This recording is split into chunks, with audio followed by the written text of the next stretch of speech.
दोस्तों नमस्कार, मैं हूं आलोक पाठक और आप देख रहे हैं खबर दस्तक। उत्तर प्रदेश से एक बड़ी खबर आ रही है। बाहुबली पूर्व सांसद ब्रजभूषण शरण सिंह का एक बयान आज सोशल मीडिया पे बड़ा वायरल हो रहा है और उत्तर प्रदेश के राजनीतिक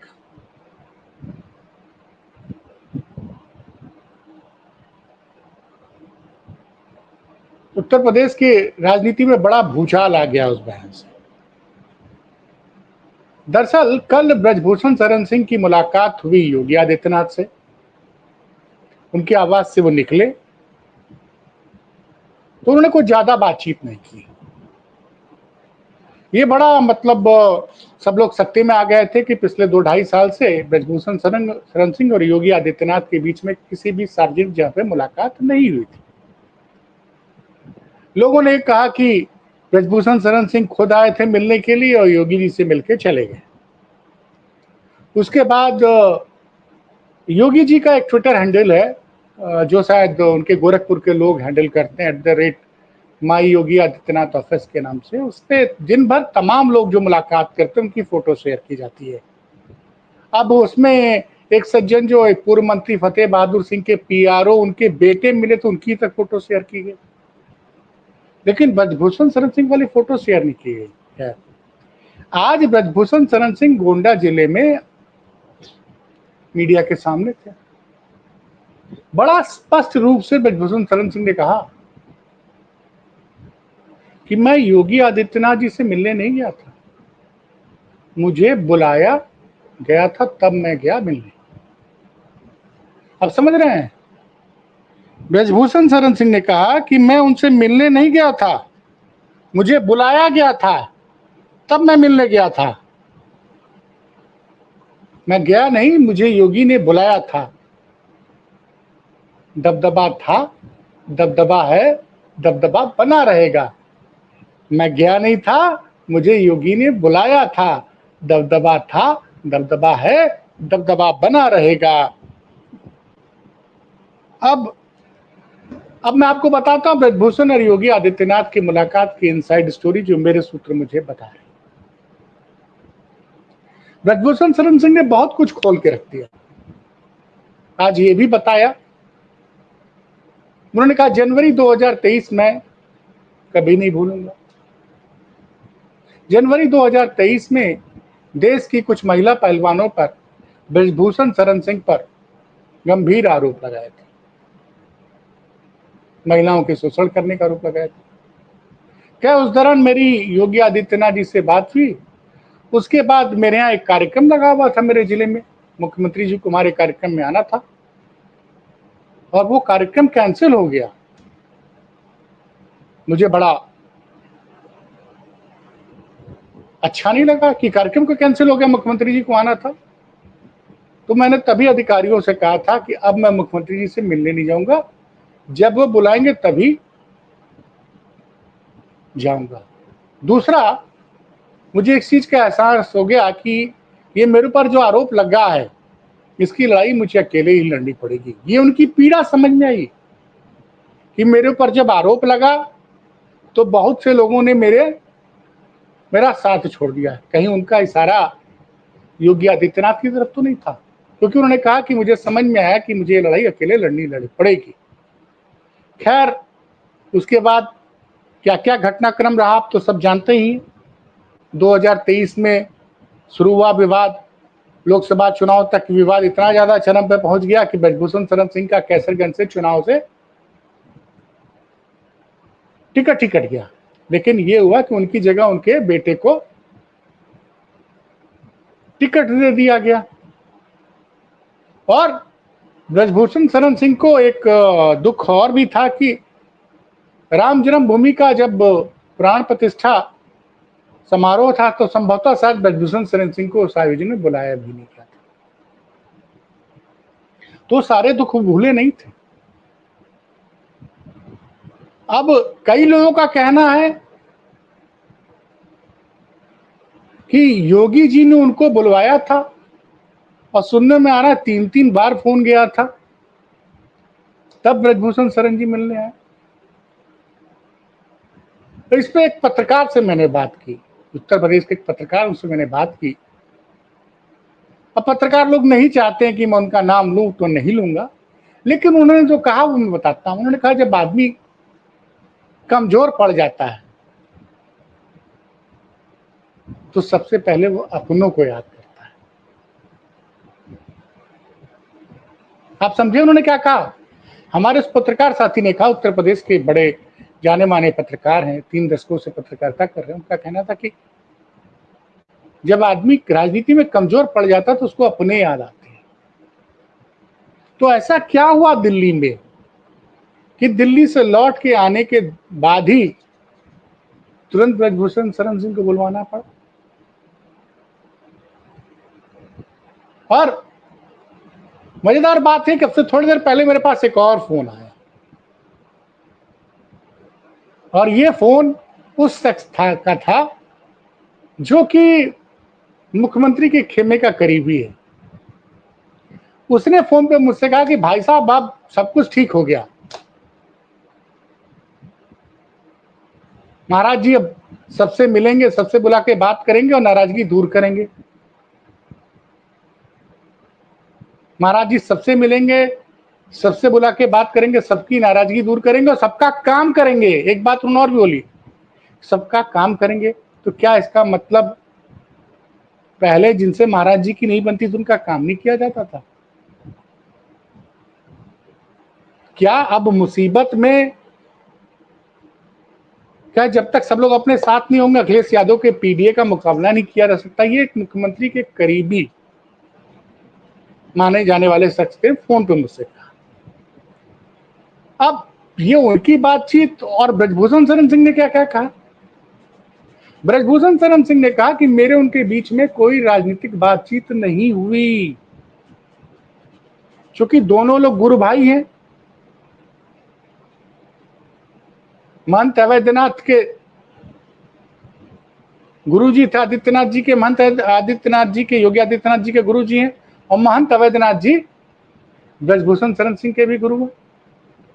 अच्छा, महंत अवैधनाथ जी और ब्रजभूषण शरण सिंह ने राम जन्मभूमि तो आंदोलन में बहुत बड़ा रोल अदा किया था। तो खुद बोला आज ब्रजभूषण शरण सिंह ने कि 31 महीने तक हम लोग की मुलाकात नहीं हुई। कह गया मैं, गिले शिकवे दूर हुए, लेकिन कोई राजनीतिक बात नहीं हुई। बड़ी बात यह है कि सबसे बड़ा चौंकाने वाला मामला क्या था, मैं क्यों कह रहा हूं कि मैं गया नहीं था, योगी जी ने मुझे बुलाया, दबदबा था, दबदबा है, दबदबा बना रहेगा। मैं क्यों बात कह रहा हूं ऐसा कि आखिर ब्रजभूषण शरण सिंह को ये सब बातें मीडिया के आके सामने बोलने की जरूरत क्या थी? इसका मतलब कहीं ना कहीं अभी भी कुछ दूरियां हैं। उनके मन, उनका जो एक लाइन उन्होंने एक शेर पढ़ा था, मैं आपको पढ़ के सुना रहा हूं। क्योंकि जब महिला पहलवानों वाला मामला हुआ था, जो उन्होंने गंभीर उनके ऊपर आरोप लगा था, और एक तो नाबालिग ने लगा दिया था, एक नाबालिग पहलवान ने आरोप लगा दिया था, बाद में वो पलटी कि नहीं हमने लोगों के कहने पर आरोप लगाया था, लेकिन उससे बड़ा नुकसान हो गया, उससे बड़ा नुकसान होगा। और बोल रहे थे, जो उन्होंने बोला,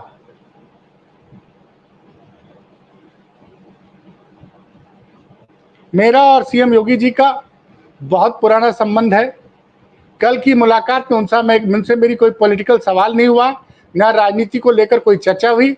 एक तरीके से पारिवारिक शिष्टाचार मुलाकात थी, जो उनके गले सूखे थे, और जो हमारे गले सूखे थे उसको लेकर हम दोनों ने चर्चा की। उन्होंने बोला, जिस चीज का मैं जिक्र कर रहा था, जीवन में आप सब जानते हैं, जीवन में उतार चढ़ाव होता रहता है। एक ऐसा एक उतार जनवरी 2023 में मेरे ऊपर आया था। उस समय से मुख्यमंत्री योगी जी से हमारी बातचीत और मुलाकात बंद हो गई थी। 31 महीने तक न मैं मिला, न ही सीएम योगी ने कहीं मिलने का प्रयास किया। मैंने दिनकर की कविता पढ़ी कि फिर प्रतिज्ञा की। मेरे ऊपर एक बड़ा गंभीर आरोप लगा था और मैंने उसका सामना किया, जो उनके ऊपर महिलाओं का शोषण करने का आरोप पहलवानों ने लगाया था। उस पर उन्होंने कहा कि मैंने दिनकर की कविता पढ़ी, फिर प्रतिज्ञा की, विपत्ति जब आती है कायर को ही दहलाती है। सुन लीजिएगा क्या है ब्रजभूषण शरण सिंह की बात। विपत्ति जब आती है कायर को ही दहलाती है, सूरमा नहीं विचलित होते, पल एक नहीं धीरज खोते। संकट का चरण कहते हैं, जो आप पड़ता है सब सहते हैं। उस दिन मैंने सब निश्चय कर लिया था कि ये लड़ाई मेरी है और मुझे ही लड़नी है।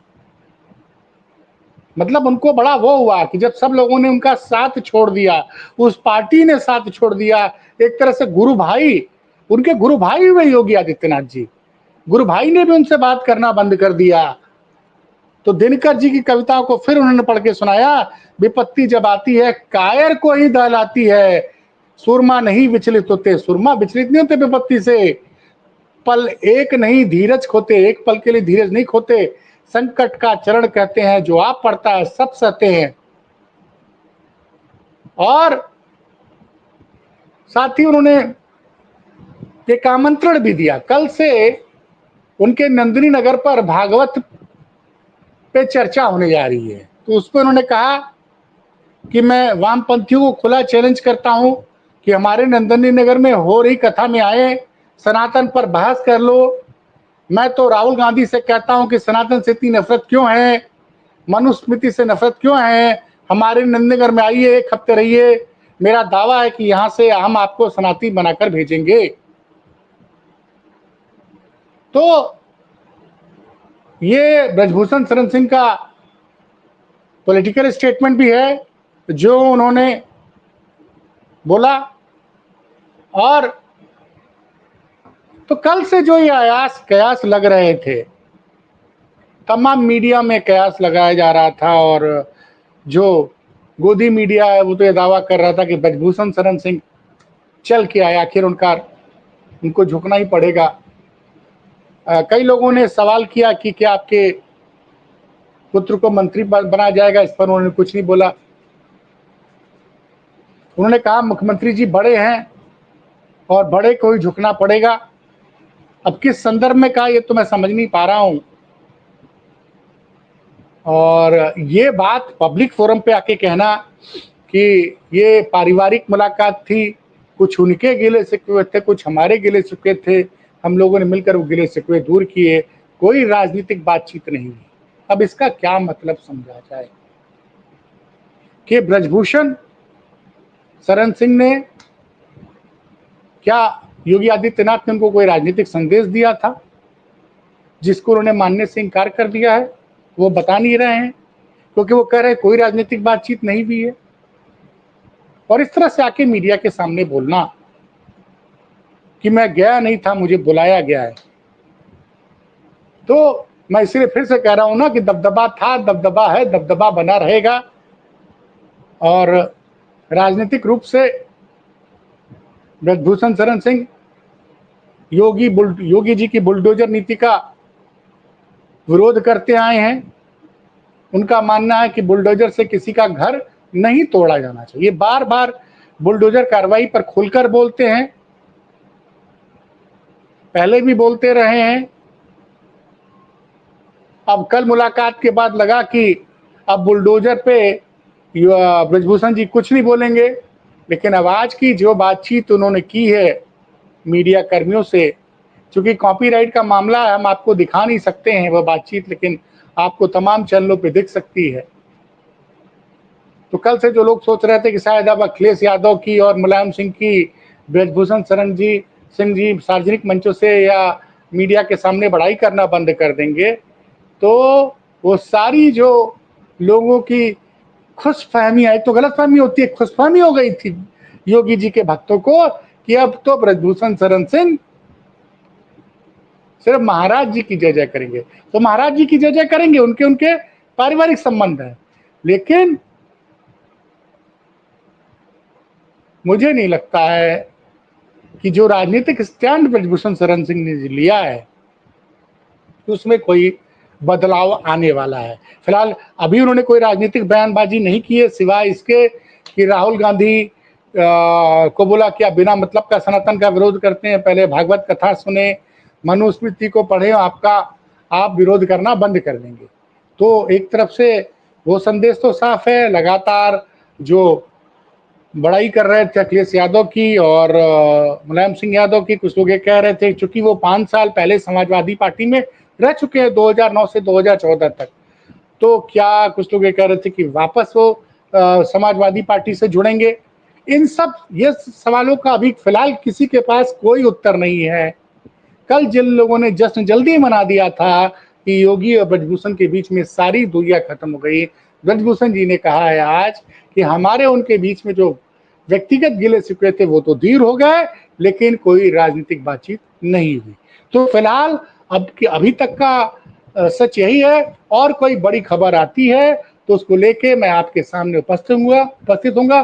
तब तक देखते रहिए खबर दस्तक चैनल की। खबरें अच्छी लगती हैं तो चैनल को सब्सक्राइब कीजिए, शेयर कीजिए। कोई कमी हो तो कमेंट बॉक्स में आके बताइएगा जरूर।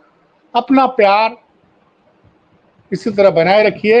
आपका प्यार ही हमारी ताकत है। बहुत बहुत धन्यवाद।